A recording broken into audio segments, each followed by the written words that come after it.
Hi, my name's Gary Whipp. I'm here in Europe.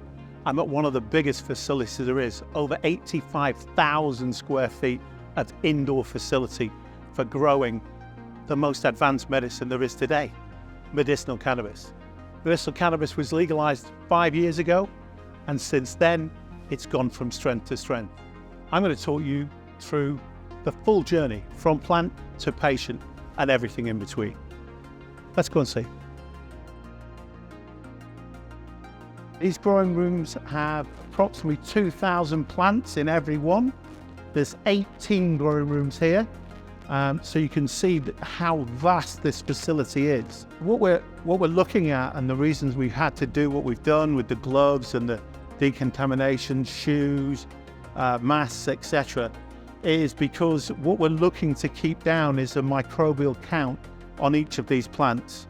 You know, if one plant had a large microbial count, that could ruin a whole crop.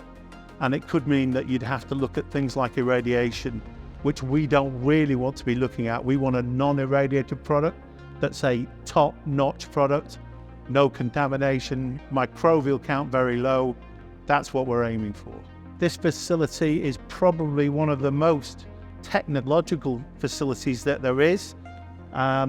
Even the plants are grown in what's called rock wool, so there is no contaminant from soil, and they're fed exactly what they need to grow and to reach maturity. So guys, here we are. This is the mother room. This is where everything starts. These are the mother plants, and these plants are what create the genetics for the future medication that's going to be produced in this facility. It's about 100 per cultivar, and each one of these plants will produce 100 clones. The clones will then be taken to the different rooms, and as they grow up along their life cycle, they will become the future medication. Okay, these plants we're in another one of the growing rooms. These plants are 6 weeks old, so they're halfway through their life cycle. The temperature in here is 25 degrees. It's a constant temperature. These plants are fully monitored. They're watered. They're fed the nutrients. Even the lighting in here is made to represent sunlight, because obviously plants grow, they have to photosynthesize, and it's all about giving the plant the best opportunity it has to grow. And as I said, they're halfway through their life cycle. Another 6 weeks and they'll be ready to be harvested, dried, and turned into medication. This is the final stage of the plant's life. It's been 9 weeks in flowering. The plant is 12 weeks old, and it's at a stage now where it'll go from here, it'll be cut, it will then be dried, it'll go to the drying room. Once it comes out of the drying room, then it will be taken to the hand finishing, where they will do trimming. And these buds will actually be trimmed down so there is no stalk, no leaf. It was just a pure bud.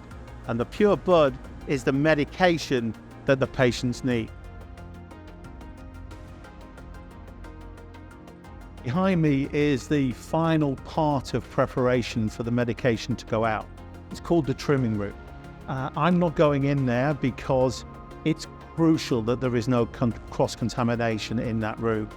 In here, unlike most other facilities, they are hand trimming these products. So the buds are having all the leaves, any stalks, all taken off by hand. You can do it by machine, but if you do it by machine, you lose a lot of the product. You end up with a product that isn't as well trimmed, and you can get cross-contamination, which is the most important thing. You do not want cross-contamination. You do not want a high microbial count in your medication. Otherwise, you've got to put it through another facility where they would microwave it, they would radiate it, and that's something we don't want to do. We want a natural product. Here we are, we're in the lab. This is one of many labs. What we're looking at here is actually trichomes of their specific plant. We're just checking that they're how they should be. They test for THC, they test for microbial count in all different laboratories within the compound itself.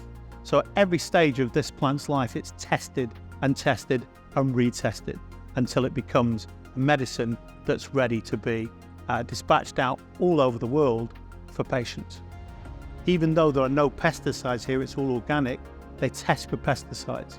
So everything is tested at every stage in the lab. We're now in the extraction facility. This is where the raw flower comes that is then turned into an oil.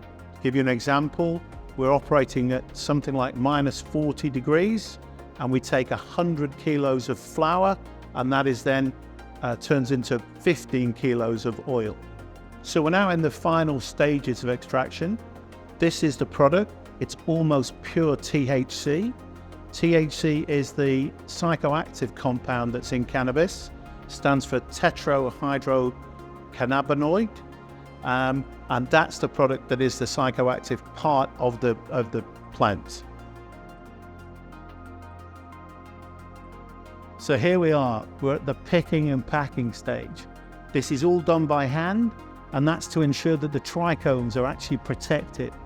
They measure it exactly to whatever they should be in a package. That could be 10 grams, it could be 15 grams, it could be 5 grams. And it's hand done. So these ladies, they are finalizing the process before that medication is ready to go out to pharmacy and then on to a patient.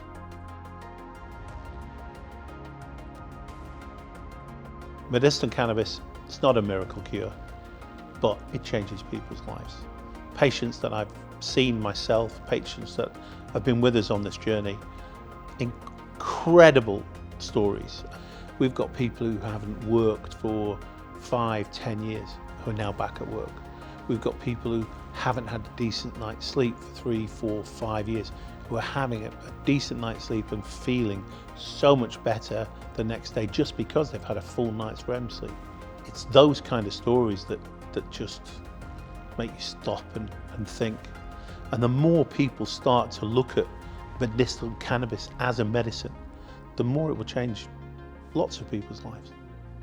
The perception has to change. People have to start looking at this as a genuine alternative to opioids, to other medicines which can be extremely addictive. Whereas if you do not mix medicinal cannabis with tobacco, it's the tobacco element that's really, really addictive. The only way you can take this product is by it being a lozenge, it being a sublingual oil under your tongue, or if you need to take it and inhale it, then you would take it in a vaporizer with no tobacco, just the dry herb. The sooner people start to look at medicinal cannabis as a medicine, the better.